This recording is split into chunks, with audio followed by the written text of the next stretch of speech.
Hello everyone, this is Suvadarshini. Welcome to study rights.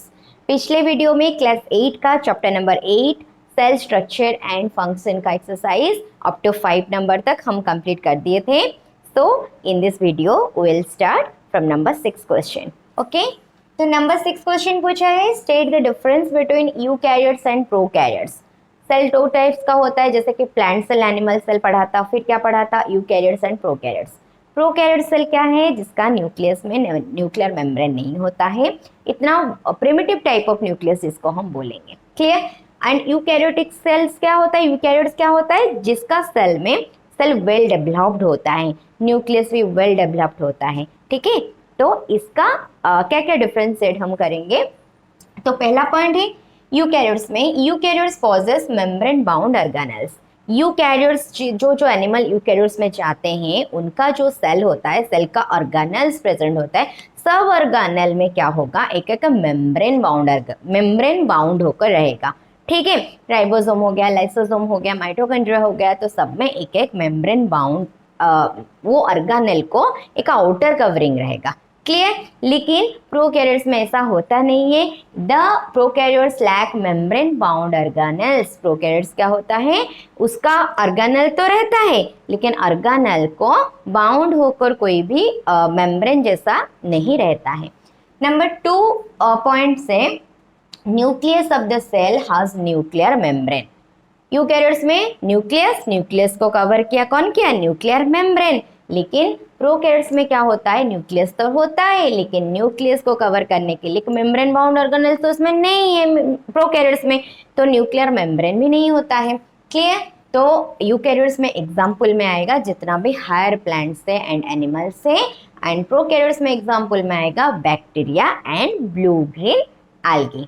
Clear. Now completed about eukaryotes and prokaryotes. हमेशा जब भी differentiation करोगे तो point में लिखोगे, और ऐसे लेफ्ट एंड राइट साइड में लिखोगे।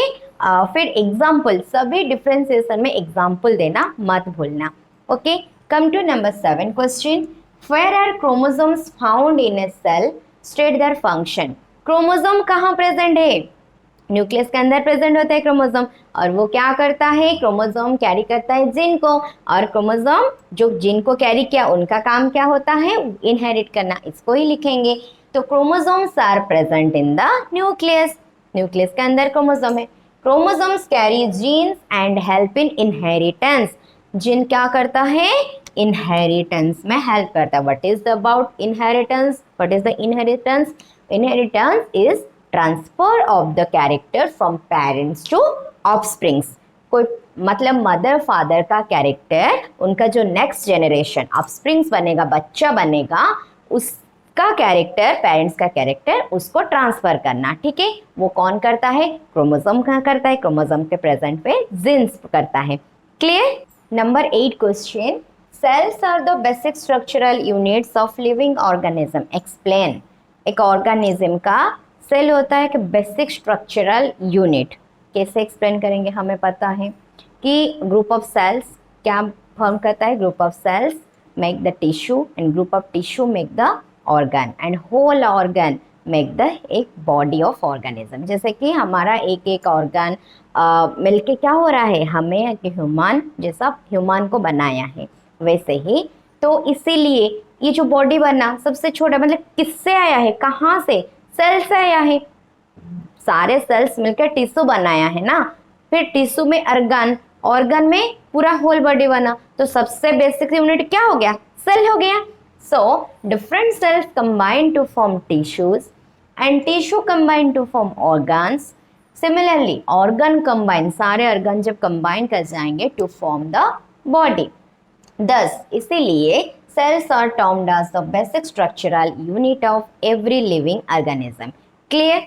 Now number 9 question. Explain why chloroplasts are found only in plant cells.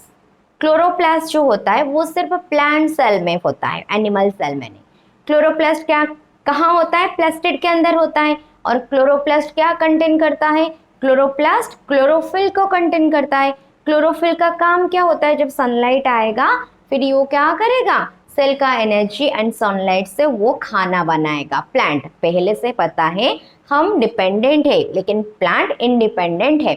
इसीलिए क्या होता है, प्लांट के अंदर क्लोरोप्लास्ट प्रेजेंट रहता है, क्योंकि उसका अंदर जो पिगमेंट होता है वो हमारा कोई ज़रूरत ही नहीं एनिमल में, क्योंकि हम इंडिपेंडेंट है, हम डिपेंडेंट है प्लांट के ऊपर।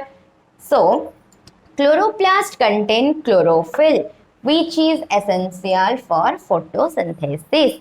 क्लोरोफिल पिगमेंट जो है वो फोटोसिंथेसिस के लिए इंपॉर्टेंट। हम तो फोटोसिंथेसिस नहीं करते हैं, तो हमारे पास इसीलिए उस हमारा सेल में क्लोरोफिल का कोई भी ज़रूरत नहीं। Then chlorophyll traps cell energy and use it to prepare food for plant. Okay. Now in this video we have completed 6 numbers से up to 9 number तक question. For now, thank you. Bye bye.